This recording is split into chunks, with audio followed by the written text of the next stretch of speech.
Dito sa Papa Dudut Stories, ikaw ay hindi nag-iisa.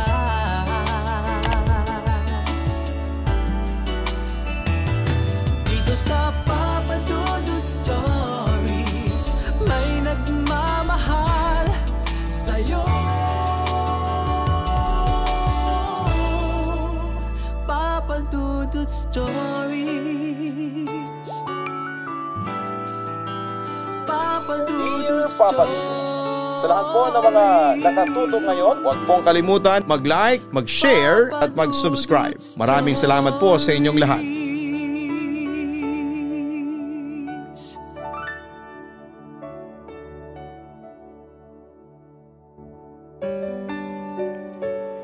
Isang magandang gabi sa inyong lahat na mga bumubuo ng inyong official YouTube channel, ang Papa Dudut sa Papa Dudut Stories.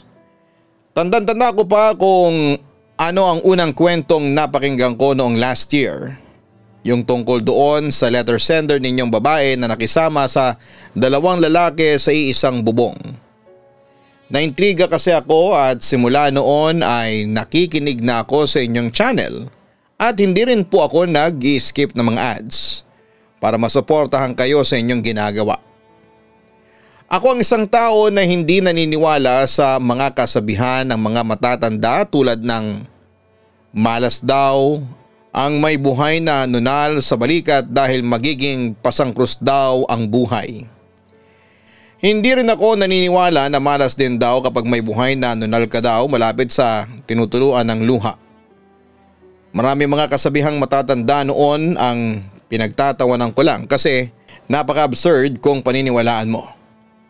Pero Papa Dudut, hindi ko akalain noon na may mga kasabihan na tila nagkakatotoo at isa ko sa mga minalas na maging biktima. Papa Dudut, para sa kapakanan ko ay pakikubling mo na lamang ako sa pangalang Wenny. 37 years old, single at isang career woman. Masasabi kong swerte naman ako sa aspetong career. Mataas na ang posisyon ko sa kumpanyang pinapasukan ko. Pero Papa Dudut, sa edad kong ito ay walang tumatagal na relasyon sa akin. At kung bakit, iyan ang nilalaman ng kwento ko. Papa Dudut, marami ang nagsasabi na maganda ako kaya ligawin ako ng mga lalaki. Pero ni isa sa kanila ay walang tumatagal dahil sa sari-sari ang mga unexpected events ang mga nangyayari sa kanila. Matyaga ako naghintay, Papa Dudut, hanggang sa dumating si Ronaldo, ang aking first boyfriend. Simpleng lalaki lamang si Ronaldo. Matangkad, payat, ngunit mabilis at maliksing kumilos. Pero napakabusilak ng kanyang kalooban. Mahal na mahal niya ako at halos ibigay na niya sa akin ang lahat, mapasaya lamang ako. Papa Dudut, noong mga panahong yon ay buo na ang aking isipan na si Ronaldo na ang gusto kong mapangasawa. Samantala, meron din akong best friend na lalaki, si Johan. Actually, si Johan ang tila naging daan para magkatuluyan kami ni Ronaldo. Okay naman si Johan, cute, medyo chubby, pero napakabait na tao.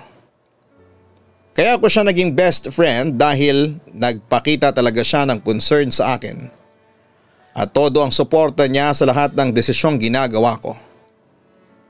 Pero nawala si Johan ng ilang taon dahil nagtrabaho ito sa Hong Kong. Siyempre nalungkot ako kasi mamimiss ko siya. But after 3 years ay bigla niya akong tinawagan para ibalita sa akin na nasa Pilipinas na siya at nagpasya kami ni Ronaldo na i-meet siya, Papa Dudut. Dumating ang araw ng pagkikita namin ni Johan. Una kong dumating sa meeting place habang si Ronaldo ay nagpasabi naman na malilate ng dating. Matyaga akong naghintay hanggang sa dumating na nga si Johan. Pumasok kami sa kalapit na fast food at pagkatapos umorder ay umupo kami malapit sa glass window. kung saan ay kitang-kita namin ang labas. Makikita ko rin kapag dumating na ang aking boyfriend. Nagkamustahan kami at doon ay nagkwento siya ng kanyang naging buhay sa Hong Kong bilang OFW. Maya-maya ako naman ang kanyang tinanong. Nga pala, hindi mo sinabi sa akin agad na may boyfriend ka na. Ilang buwan na kayo? Actually, mag-iisang taon na kami ni Ronaldo, pag-amin ko. Ganon ba? Nabakas ko sa mukha ni Johan ang lungkot nang marinig niya ang tungkol sa amin ni Ronaldo. Okay naman ba ang boyfriend mo? Okay na okay. Mabait, sweet, thoughtful, hardworking, maalalahanin. To take note na gwapo siya ha, pagmamalaki ko. Ngumiti lang si Johan sa akin. Sige, siya nang Mr. Right. So nung oras daw darating ang boyfriend mo? Tanong niya pagkaraan ng ilang saglit. Kakatawag lang niya sa akin kanina, ang sabi niya sa akin ay parating na raw siya. Sagot ko naman sa kanya. Wenny, masaya ako para sa iyo. At least ay nakita mo na ang Mr. Right mo. Malungkot niyang sabi sa akin.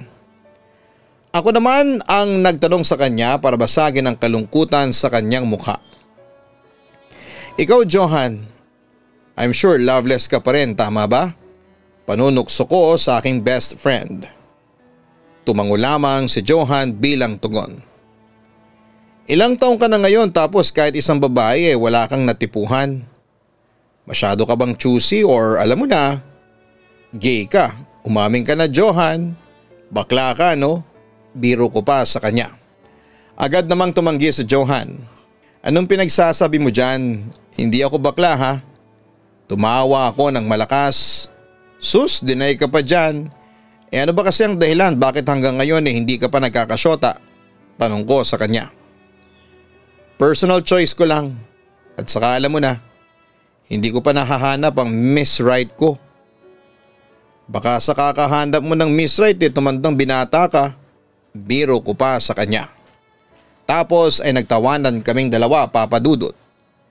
Maya-maya ay nakita ko si Ronaldo na nasa kabilang kalye patawid patungo sa fast food na kinakain namin ni Johan.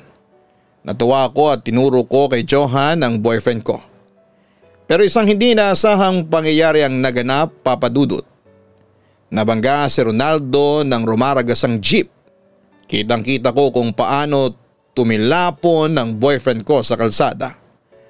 Agad na nagkagulo ang mga tao sa labas at nanlumo at napasigaw din ako at patakbo akong lumabas ng fast food patungo sa kinakaroonan ng boyfriend ko. Doon ay nakita kong nakahandusay si Ronaldo face down, duguan at tila basag ang buong mukha niya. Agad namang lumapit sa akin si Johan at kinomfort niya ako. Ako naman ay hindi ko matanggap ang sinapit ng aking boyfriend. Ilang oras ang lumipas.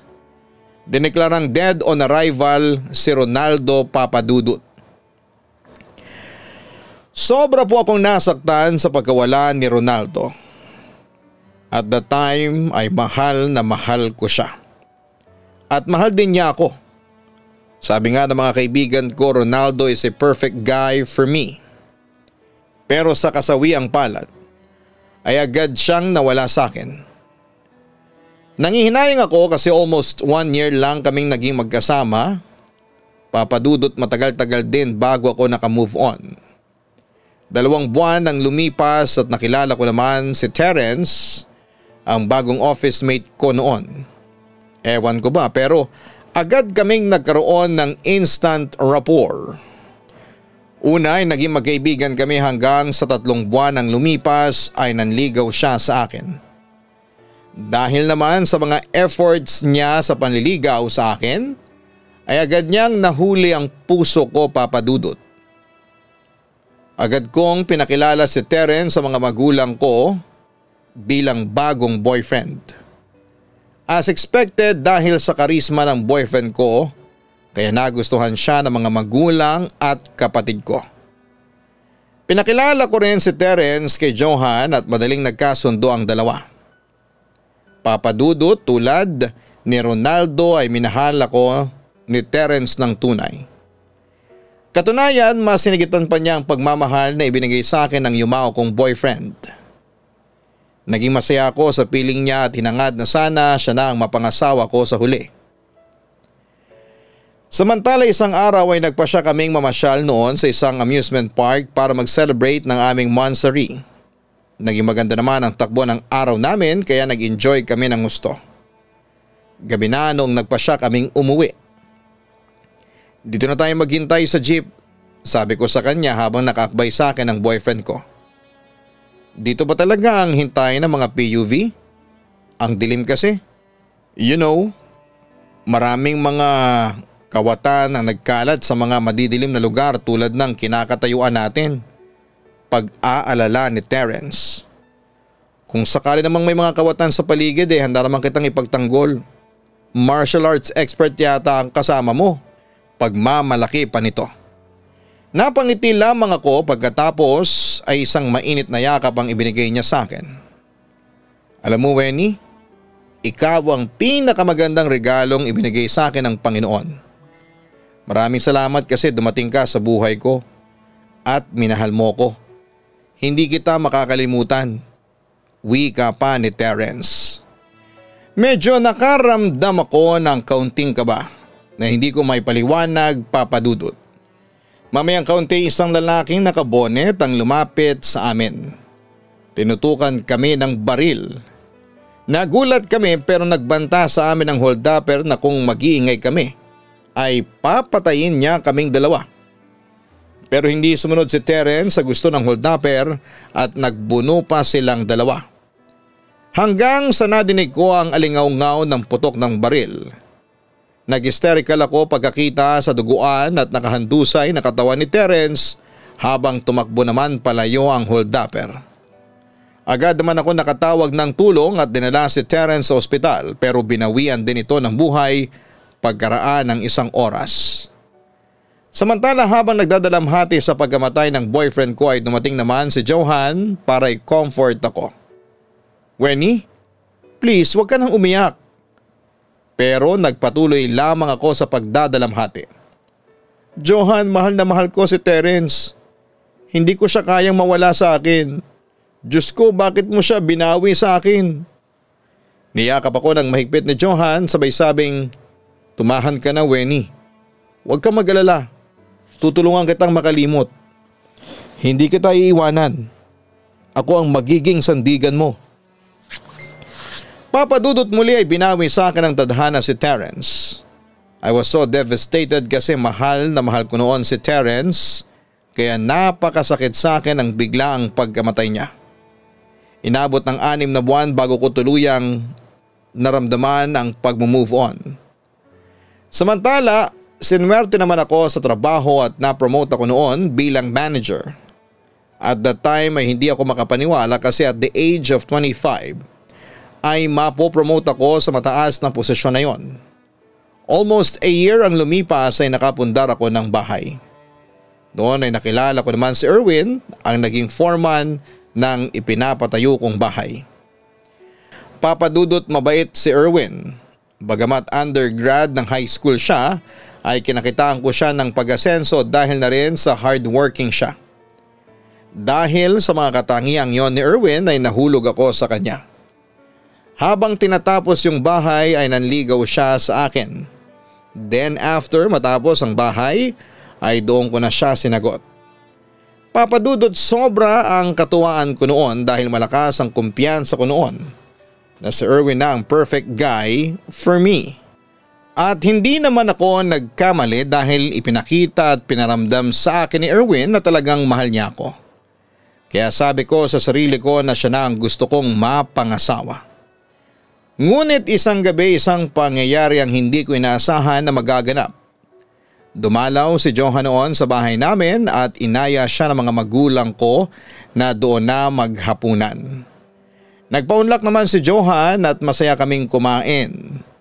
Nang biglang may tumawag sa cellphone ko. Nang sagutin ko ay narinig ko sa kabilang linya ang mama ni Erwin. Umiiyak. Bakit po kayo napatawag at saka bakit po kayo umiiyak? Tanong ko sa nanay ni Erwin. That time ay kinabahan na ako para sa aking boyfriend. Wenny, si Erwin, na-aksidente. Wala na ang anak ko.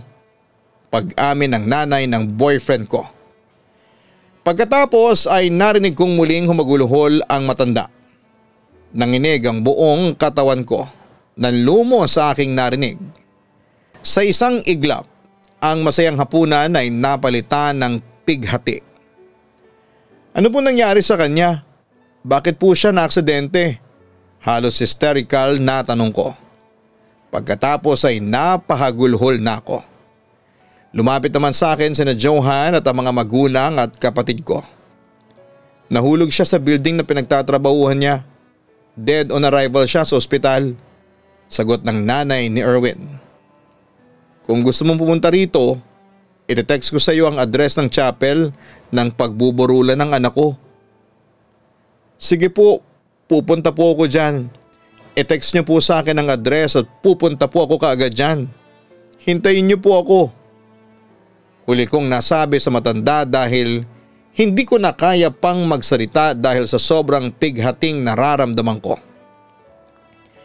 Papadudod for the third time ay muli akong namatayan ng boyfriend.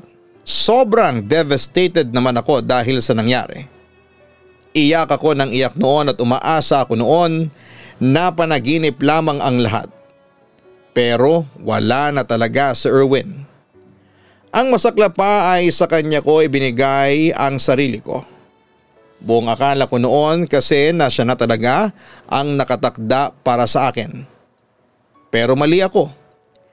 Iniwan din niya ako pagkatapos ng ilang buwan naming relasyon. Samantala ilang buwan ang lumipas, pagkamatay ni Erwin ay may dumating pang mga boyfriends sa akin. Sina Ivan at Chris. Pero lahat sila ay hindi rin nagtagal dahil iniwan din nila ako matapos magkandamalas-malas ang buhay nila. Siyempre wala akong ginawa noon kundi ang umiyak ng umiyak na lamang. Dahil sa sobrang frustrations. Buti na lamang at naroon ang best friend kong si Johan na palaging handang umagapay sa akin sa oras ng aking pag-iyak. Papadudot pagkaraan ng ilang buwan pagkatapos ni na Ivan at Chris ay marami pa ring lalaki ang ligaw sa akin pero lahat sila ay minamalas ang buhay. Hindi ko alam kung bakit ganon ang nangyayari pero malakas ang kutob ko noon. Na hindi yon coincidence.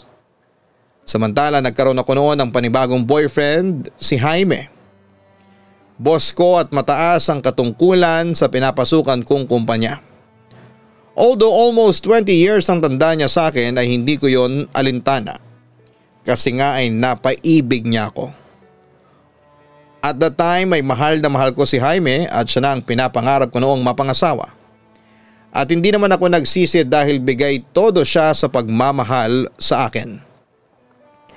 Pero papadudot madalas ay kinakabahan na ako sa pupwedeng mangyari kay Jaime dahil sa pagmamahal niya sa akin.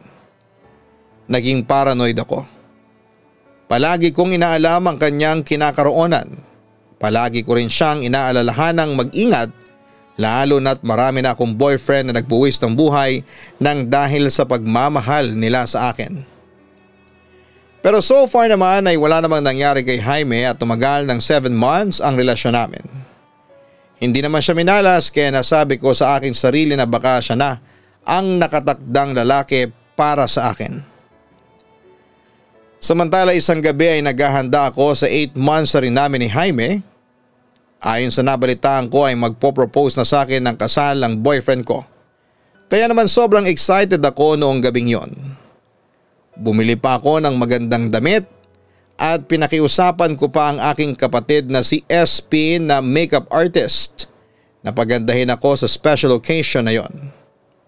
Habang nasa kwarto ay nagkwekwentuhan lamang kami ni SP. SP, excited na ako. Sana eto na yung matagal ko nang pinakahihintay. Ang sabi ko habang kinikilig dahil ini-imagine ko na noon ang eksena sa pagitan namin ni Jaime oras na mag-propose na siya sa akin ng kasal. Sa dinami-rami ng mga nanliligaw sa iyo sa 50 years old ka pumatol. Natatawang wika ni SP. Sa totoo lang, noong malaman ng pamilya ko na matanda ang boyfriend ko ay nakarinig ako ng pagtutol mula sa kanila. Lalo na sa kapatid kong mapang-asar.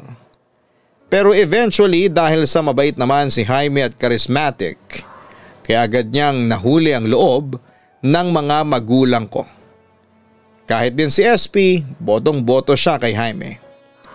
Pero minsan yon ang pinambabala niya sa akin kapag trip niyang mang-asar. Ano ngayon kung mas matanda siya sa akin ng 20 years? Age doesn't matter, di ba? Sabi ko na lamang. Maya-maya'y nagsalita ulit ang aking kapatid.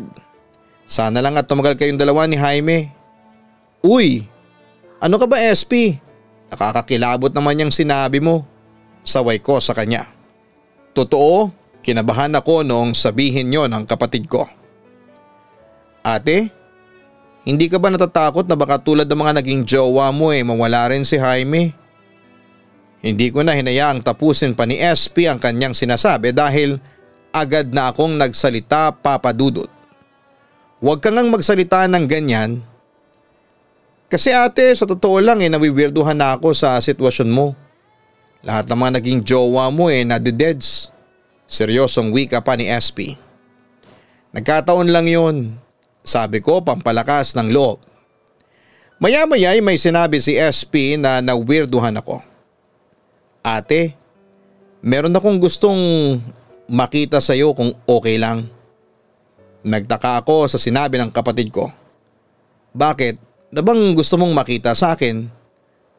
Total naman pareho tayong babae at magkapatid tayo. Hubarin mo yan.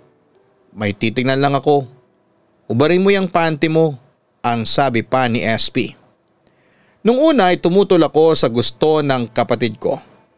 Hindi ko alam kung anong gusto niyang makita sa katawan ko.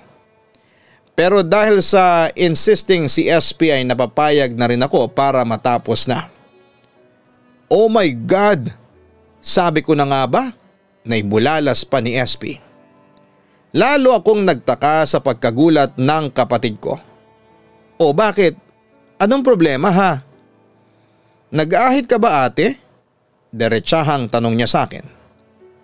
Hindi ganyan na talaga yan.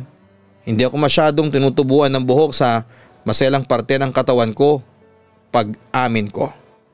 Kaya pala namamatay ang mga jowa mo kasi panot yan. Napatingin ako kay SP. Akala ko ay nagbibiro siya pero nang tingnan ko ang reaksyon niya ay tila worried siya sa akin. At ano naman ang koneksyon nito sa pagkamatay nila? Curious kong tanong. Natatandaan ko kasi yung sinabi ni Lola Tentay na ang isang babae kapag sobrang manipis o panot ang buhok na nasa ibabae, mamalasin daw ang sino mang lalaking magiging jowa niya. Maaari daw manganib ang buhay ng lalaki or worse, mamatay. Revelasyon ni SP. Na-speechless ako sa aking narinig. Parang natatandaan ko na may kasabihan ng mga matatanda tungkol sa manipis o panot na buhok sa maselang parte ng katawan. Tulad na lamang yung mga nangyari kina Ronaldo, Terence at Erwin. Maya-maya'y nasabi ko sa kanya. Isama mo na rin yung mga manliligaw mo. Tingnan mo sina Ivan Chris, pati si Manny. Lahat sila minalas. Ang buhay ng manligaw sila sa'yo. Sa tingin mo ba coincidence lang yon? Hindi no, pagpapatuloy pa ni SP. Hay nako SP, kasabihan lang yun ng mga matatanda. Hindi totoo yun. Sabi ko habang pinalalakas ko na lamang ang aking loob. Sana lang ate hindi totoo ang kasabihan ha. Pero sa mga nangyayari sa mga lalaking na involved sa iyo mukhang maniniwala na ako sa kasabihan. Hirit pa ni SP sa akin. Papa Dudut, pagkatapos kong malaman kay SP ang kasabihan dati ng mga matatanda, ay bumagabag na yon sa isipan ko. Kaya yung excitement ko sa proposal ni Jaime ay napalitan ng pag-alinlangan at takot. Habang nagdi-dinner kami ay napansin ni Jaime na matamlay ako kaya naaalarma siya at tinanong niya ako kung ayos lang ba ako. Tumango lamang ako noon bilang tugon. Maya-maya pagkatapos ng dinner ay may inabot si Jaime at ibinigay yon sa akin. Wenny, heto tanggapin mo. Napatingin ako sa maliit na lagayan ng singsing. Doon ay binuksan niya at tumambad sa akin ang isang diamond ring. Wenny, will you marry me? Tanong niya sa akin. That time ay kinakabahan pa rin ako. Ayoko matulad si Jaime sa mga lalaking minahal ko kaya hindi ako nakasagot sa tanong niya dahil inaalala ko ang kaligtasan ng taong mahal ko. Napansin ni Jaime ang aking discomfort kaya muli siyang nagsalita para kumbinsihin ako na tanggapin ko siya bilang asawa niya. Matagal kong pinag-isipan ito. I know maiksi pa lang ang 8 months pero sigurado na ang puso ko na ikaw na ang babaeng pinakahihintay ko. Mahal na mahal kita, Wenny. Sana tanggapin mo ako. Nangangako naman ako na magiging mabuti akong asawa sa iyo. Paliligayahin kita sa abot ng makakaya ko. Naiyak ako sa mga sinabing yon ni Jaime. Bahagyang nawala ang takot na nasa puso ko. Kaya isang desisyon ang aking ginawa. Oo, tinatanggap ko. I will marry you. Gusto kitang mapangasawa. Niyakap ako ni Jaime at hinalikan. Gumanti rin ako ng halik sa aking fiancé. Nakaramdam ako ng saya sa aking puso dahil na rin sa mapapangasawa ko ang lalaking pinakamamahal ko. Pero papadudot yung kasiyahan namin na yon ay panandalian lamang dahil noong oras na yon ay biglang nahirapang huminga si Jaime. Nangisay at nawala ng malay. Napasigaw ako at humingi ng tulong. Agad naman akong tinulungan ng mga staff ng restaurant at isinugod si Jaime sa ospital. Pero diniklara siyang dead on arrival nang makarating sa ospital. Papadudot, doon ay sobra na naman akong nagdalamhati sa pagkamatay ni Jaime. Naisip ko rin yung sinabi sa akin ng kapatid kong si SP. Tungkol sa kasabihan ng mga matatanda tungkol sa maselang bahagi ng katawan ko. Doon ay nakaramdam ako ng guilt at sinisisi ko noon ang sarili ko sa mga nangyari. Pero to the rescue ang best friend kong si Johan at pinaniwala niya ako na hindi ko kasalanan ng lahat. Na hindi totoo ang kasabihan. Dahil doon ay muli ako nagkaroon ng panibagong boyfriend, si Roger, isang negosyanteng Chinese. Tulad ng dati, minahal ko din siya. Pero wala pang ilang buwan ay nagkandamalas-malas na ang buhay niya. Nariyan ang pagkalugi ng kanyang negosyo at paglobo ng kanyang utang sa bangko. Hanggang sa mabalitaan ko na lamang na naglason si Roger sa kanyang sarili sa pamamagitan ng pag-inom ng muriatic acid. Simula noon papadudot ay hindi na ako nag-entertain ng manliligaw at ni minsan ay hindi na ako pumasok sa anumang relasyon. Masasabi kong nagka-phobia na ako papadudot.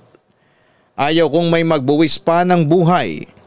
Sa kabilang banda habang nagluluksa ako sa pagkamatay ni Roger ay lumapit sa akin si Johan para i-comfort ako. Pero nag-decide na akong ipagtapat ang lahat sa aking kaibigan. Johan, kasalanan ko ang lahat. Kasalanan ko kung bakit nagkamalas-malas ang buhay ni Roger. Malas ako sa buhay niya, ang sabi ko. Huwag mong sabihin yan, hindi ka malas. At saka may malaki ng utang si Roger bago pa naging kayo. Kaya wag mong sisihin sa'yo ang mga kamalasan niya sa buhay. Wika niya ng pagtutol sa mga sinabi ko. Hindi ka ba nagtataka kung bakit namamatay ang lahat ng mga lalaki nagmamahal sa akin? Sa tingin mo ay coincidence lang yun? Napatingin lang sa akin si Johan. Alam kong naguguluhan siya sa mga sinasabi ko. Johan, may ipagtatapat ako sa iyo. Malas ako. Hindi coincidence yung pagkamatay ng mga lalaking nagmamahal sa akin. May sinabi sa akin si SP tungkol sa isang kasabihan ng mga matatanda. Masyadong personal pero lahat daw ng babaeng ganon mamalasin daw at mamamatay ang mga lalaking magmamahal sa kanya. Pagtatapat ko. Pero tumutol si Johan sa aking sinabi. Hindi ako naniniwala doon, Wenny. Kasabihan lang yun ng mga matatanda. Kasi kung totoo yun, edi sana matagal na akong namatay. Sa sinabing yun ni Johan, ako naman ang naguluhan. Anong ibig mong sabihin? Tanong ko sa kanya. Matagal na kitang mahal, Wenny. Hindi lang basta pagkakaibigan ang nararamdaman ko para sa iyo. Matagal ka nang espesyal sa akin. Sa totoo lang ay nung mga bata pa tayo, in love na ako sa iyo. Kaya kung totoo man ang sinasabi mong pamahiin, edi sana matagal na akong patay. Kaso hindi, hanggang ngayon ay buhay na buhay pa rin ako. Pag-amin ni Johan sa akin. Ngayong alam mo na mahal kita, sana wag mong isiping nag-iisa ka sa mga pag-iyak mo. Karamay mo ko. Palagi akong narito para sa iyo. Hinding-hindi kita iiwanan. Hindi, Johan. Ayaw kong madamay ka sa mga kamalasang dala ko, pagtutol ko. Ngunit agad na tinutulan ni Johan na malas ako. Hindi totoo yan. Hindi pahihintulutan ng Diyos na habang buhay may dalang malas ang isang tao. Nagkataon lang siguro na namatay ang mga lalaking nagmahal sa iyo. Kasi hindi sila nakatadhana para sa iyo. Wenny, malakas ang kutob ko na tayo ang nakatakda para sa isa't isa. Alam ko ikaw ang Miss Right at ako naman ang Mr. Right mo. Sana tanggapin mo ang pagmamahal ko sa iyo, Ania. Napaiyak na lamang ako sa mga sinabi ng aking best friend. At para mahimasmasan ako ay isang mainit na yakap ang ibinigay niya sa akin. Hindi ako nagmamadali, Wenny. Alam ko na sa panahon ngayon ay nasa stage ka pa ng pagdadalamhati. Pero tandaan mo, narito lang ako at handa kitang tulungan na lumimot. Handa kitang saluhin sa lahat ng mga pagdurusa mo. Handa kong ialay sa iyo ang buhay ko. Ganyan kita kamahal. Pahayag niya sa akin. Papadudot doon ay nagulat ako sa pagtatapat sa akin ni Johan na mahal niya ako. Ginawa niya ang lahat para makalimutan ko ang lahat ng pait na nararamdaman ko sa buhay pag-ibig ko. Minahal niya ako. Nanligaw siya sa akin at dahil sa tinitibok na rin siya ng puso ko ay sinagot ko na rin siya. Mahigit 1 taon ang lumipas simula noong maging kami ni Johan ay hindi siya na-aksidente o napahamak. Pero kapansin-pansin ang kamalasang dumarating sa buhay niya. Tulad ng pagkasabak niya sa trabaho at sa pagkalugi ng negosyo ng kanyang mga magulang. Ngunit nanatiling matatag si Johan at ipinakita niya sa akin na kaya niyang suungin ang anumang pagsubok na dumarating sa buhay niya. Pero natapos din ang unos sa buhay ni Johan. Doon ay inaya niya akong magpakasal na siya ko namang tinanggap. May 6 na buwan din ang naging preparasyon pero nang dumating ang araw ng kasal namin ay hindi ko inaasahang biglang magbabago ang isip ko. Ate Wenny, saan ka pupunta? Bakit hindi ka pa nagbibihis ng wedding gown mo? Ilang minuto na lang at aalis na tayong papunta ng simbahan. Natatarantang wika pa ni SP sa akin. Walang kasalang magaganap, SP. Umatras na ako. Naibulalas ko. Yon ang aking naging desisyon dahil sa loob ng 6 na buwang relasyon namin ni Johan ay nasaksihan ko ang mga kamalasang dumating sa kanya. Gusto ko nang tapusin ang lahat. Nakukonsensya na kasi ako noon, Papa Dudut. Ate naman, 6 months yung naging preparation sa kasal ninyo ni Johan. Tapos sa atras ka lang. Paano na mga guest ninyo? Paano na si Johan? Tiyak na naghihintay na yun sa simbahan, oh. Pagtutol pa ni SP sa aking desisyon. Napag-isip-isip ko na baka malasin lang si Johan kapag pinakasalan niya ako. Ayaw ko siyang mamatay. Mahal na mahal ko siya. Naiiyak kong wika. Ayaw ko may mangyaring masama sa kanya. Ikamamatay ko yun. Ate, hindi mo ba naisip kung gaano masasaktan si Johan sa gagawin mo? Tanong sa akin ng aking kapatid. Umiiyak akong tumingin sa kanya at nagsalita. Mas mabuti nang masaktan siya, SP. kesa sa mamatay siya tulad ng mga lalaking nagmahal sa akin noon. Napabuntong hininga si SP. Ano na ngayon ang balak mo? Pupunta muna ako sa probinsya natin sa Pangasinan. Doon muna ako lalagi. Alam ko na maraming magagalit sa akin. Sina nanay, tatay, mga magulang ni Johan. At maging ang taong pakakasalan ko, pero wala akong magagawa. Mabuti na rin yun kesa sa mapahamak ng dahil sa akin si Johan. Paglalahad ko. Saglit na nanaig ang katahimikan kay SP habang pinapanood akong umiiyak. Maya-maya'y nagsalita na rin siya.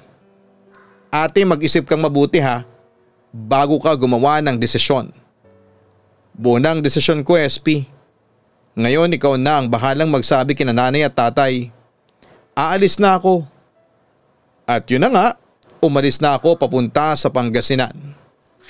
Samantala habang nasa biyahe ay nagpa siya akong tumawag doon kay Johan na nooy nag-aalala na sa akin. Doon ay inamin ko na ang katotohanan. Siyempre labis ang pagdadalamhati ng aking fiancé. Nasaktan ang puso ko pagkarinig na umiiyak siya sa kabilang linya. Akala ko ba mahal mo ko?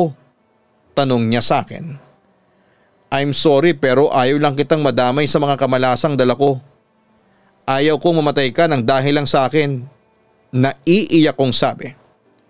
For God's sake naman, hanggang ngayon pa rin ba naniniwala ka sa kasabihang yon? Hindi yun totoo, Wenny. Sana kung totoo yun, matagal na akong patay. At kung totoo yun, hindi na sana ako umabot ng 1 taon simula nang maging tayo. Naibulalas ni Johan habang humahagulhol. Tapatin mo nga ako? Mahal mo pa ba ako? Sa puntong yon ay napaiyak na rin ako. Oo, mahal kita. Kaya nga masakit sa akin tong gagawin ko eh. Sagot ko.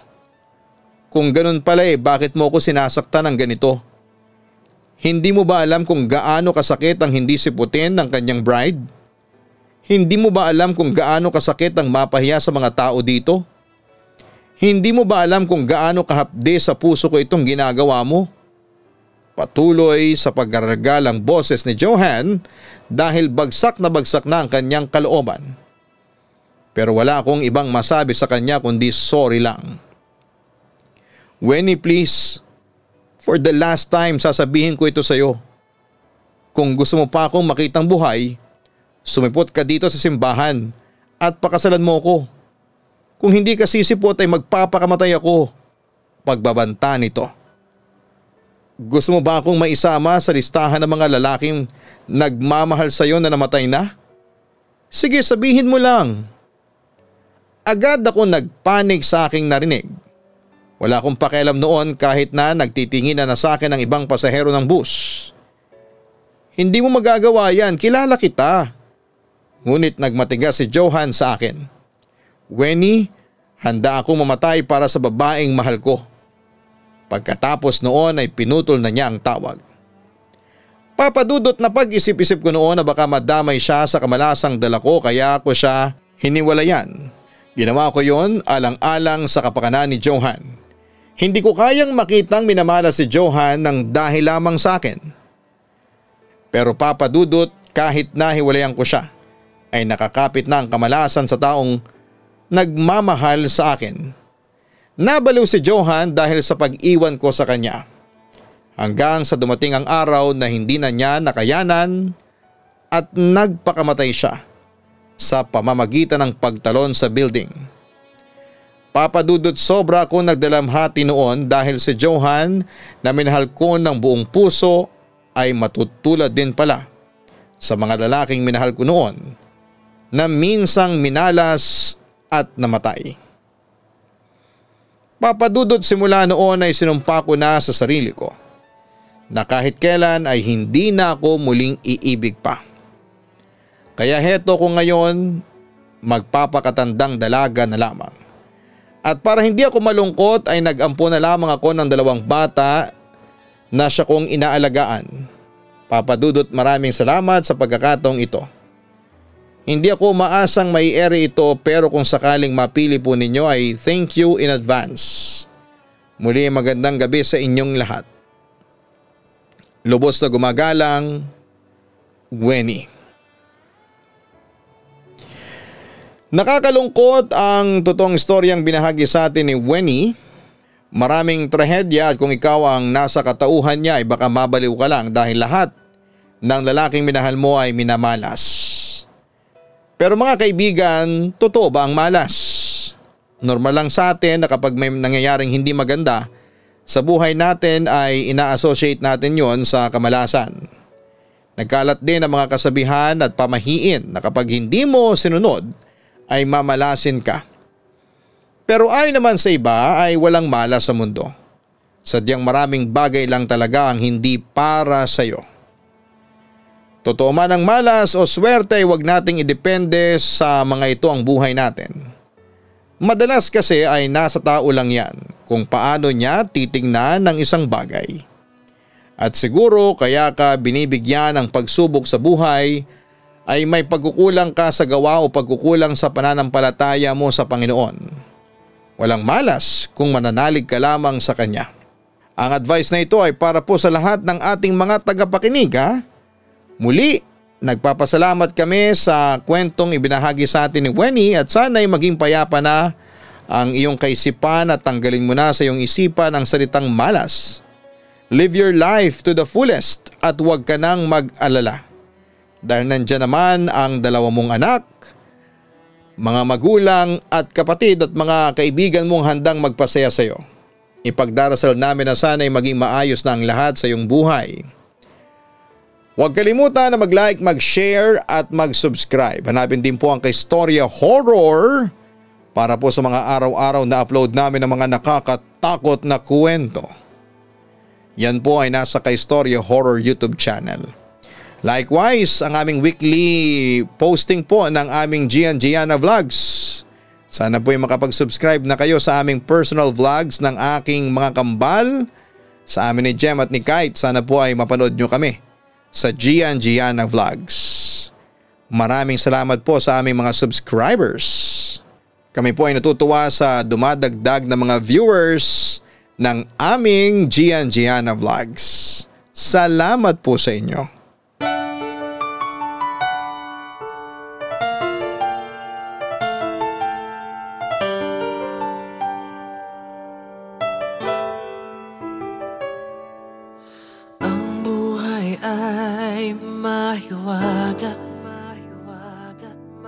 Laging may lungkot at saya sa Papa Dudut Stories. Laging may karamay ka.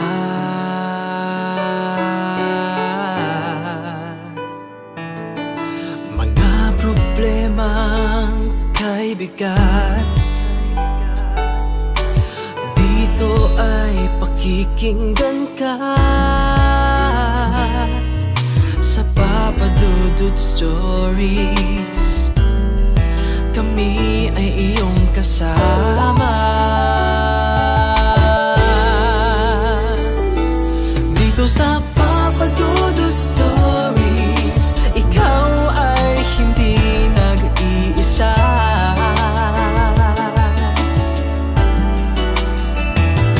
Dito sa Papa Dudut Stories, may nagmamahal sa'yo. Papa Dudut Stories, Papa Dudut Stories,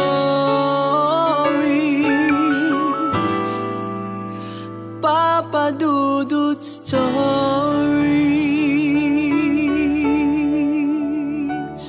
Hello mga ka-online, ako po ang inyong si Papa Dudut. Huwag kalimutan na mag-like, mag-share at mag-subscribe. Pindutin ang notification bell para mas maraming video ang mapanood ninyo. Maraming salamat po sa inyong walang sawang pagtitiwala.